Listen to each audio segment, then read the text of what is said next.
जय गुरुदेव। परमात्मा की भक्ति का लाभ उसी को होता है जो परमात्मा की महिमा पर पूर्ण विश्वास रखता है। परमात्मा के लिए कुछ भी असंभव नहीं है। एक नगर के बाहर जंगल में दो महात्मा साधना कर रहे थे। एक 40 वर्ष से घर त्याग कर साधना कर रहा था, दूसरा अभी 2 वर्ष से साधना करने लगा था। परमात्मा के दरबार से एक देवदूत प्रतिदिन कुछ समय उन दोनों साधकों के पास व्यतीत करता था। दोनों साधकों के आश्रम गांव के पूर्व तथा पश्चिम में थे। बड़े का स्थान पश्चिम में था तथा छोटे का स्थान गांव के पूर्व में जंगल में था। देवदूत प्रतिदिन 1-1 घंटा दोनों के पास बैठता। परमात्मा की चर्चा चलती। दोनों साधकों का अच्छा समय व्यतीत होता। एक दिन देवदूत ने भगवान विष्णु जी से कहा कि भगवान, कपिला नगरी के बाहर आपके 2 परम भक्त रहते हैं।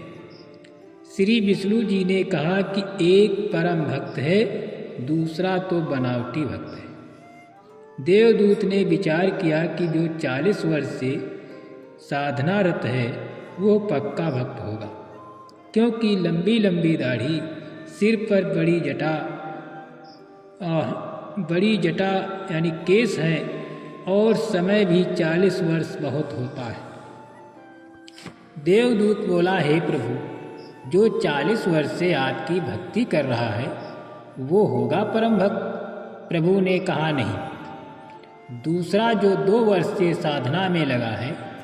प्रभु ने कहा कि देवदूत, मेरी बात पर विश्वास नहीं हुआ। देवदूत बोला, प्रभु ऐसा नहीं है, परंतु मेरी तुच्छ बुद्धि यही मान रही है कि बड़ी आयु वाला भी अच्छा भक्त है। श्री विष्णु जी ने कहा कि कल आप देर से पृथ्वी पर जाना। दोनों ही देर से आने का कारण पूछेंगे तो आप बताना कि आज प्रभु जी ने हाथी को सुई के नाके से निकालना था, वो लीला देख कर आया हूँ, इसलिए आने में देरी हो गई। जो उत्तर मिले उससे आपको भी पता लग जाएगा कि परम भक्त कौन है। पहले प्रतिदिन देवदूत सुबह 8 बजे से 8:30 बजे के आसपास बड़े के पास जाता था और 10 बजे के आसपास छोटी आयु वाले के पास जाता था। अगले दिन बड़ी आयु वाले के पास दिन के 12 बजे पहुंचा।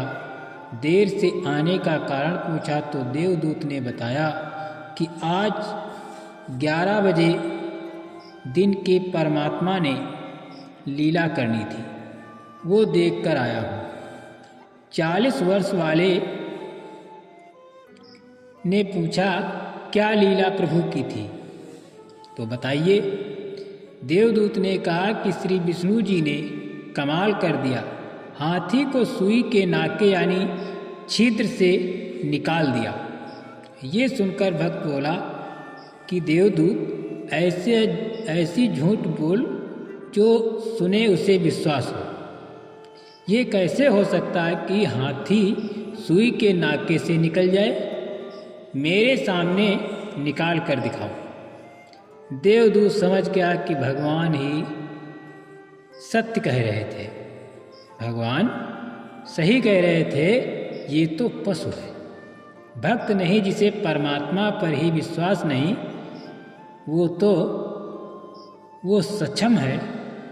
जो कार्य मानव नहीं कर सकता, परमात्मा कर सकता है, उसकी भक्ति व्यर्थ सा बनावटी है। देवदूत नमस्ते करके चल पड़ा और छोटे भक्त के पास आया। भक्त ने देरी से आने का कारण पूछा तो देवदूत ने संकोच के साथ बताया कि कहीं ये कोई गलत भाषा बोल न दे। कहा कि भक्त, क्या बताऊं, परमात्मा ने जो आज अचरज कर दिया, कमाल कर दिया। देखकर आंखें फटी की फटी रह गई। परमात्मा ने हाथी को सुई के धागे डालने वाले छिद्र से उसको निकाल दिया। ये सुनकर भक्त बोला, देवदूत जी, इसमें आश्चर्य की कौन सी बात? परमात्मा निकाल दे पूरी पृथ्वी को सुई के नाके में से, हाथी तो बात ही क्या? हाथी की तो क्या बात? परमात्मा चाहे तो सुई के नाके के छिद्र से पूरी पृथ्वी को निकाल सकता है। देवदूत ने भक्त को सीने से लगाया और कहा कि धन्य है आपके माता पिता जिसने और जिससे आपका जन्म हुआ। कुर्बान हूँ आपके परम पिता पर अटल विश्वास पर। वास्तव में भक्त को परमात्मा पर पूर्ण विश्वास होना चाहिए कि परमात्मा जो चाहे सो कर सकता है। यदि कोई कहे कि परमात्मा ये नहीं कर सकता, वो नहीं कर सकता, तो उसको भक्ति अधिकार ही नहीं, भक्ति करने का उसको कोई अधिकार नहीं, क्योंकि अपना समय भक्ति का नाटक करके व्यर्थ करे। परमात्मा का पूर्ण विश्वास करके भक्ति पर राह पर चलेगा तो मंजिल पहुंचेगा। जैसे माली आम का बीज बोता है, उसकी सिंचाई करता है, कुछ दिन पश्चात अंकुर दिखाई देता है, फिर भी समय समय पर सिंचाई करता रहता है। रक्षा के लिए कांटेदार झाड़ियों की बाड़ यानी उसकी झाड़ी करता है। उसको बचाव करने के लिए एक आम के पौधे को पेड़ बनने में लगभग 8-10 वर्ष लग जाते हैं। तब तक माली पौधा लगाने वाला बाग का माली या नौकर उस पौधे की सिंचाई करता रहता है।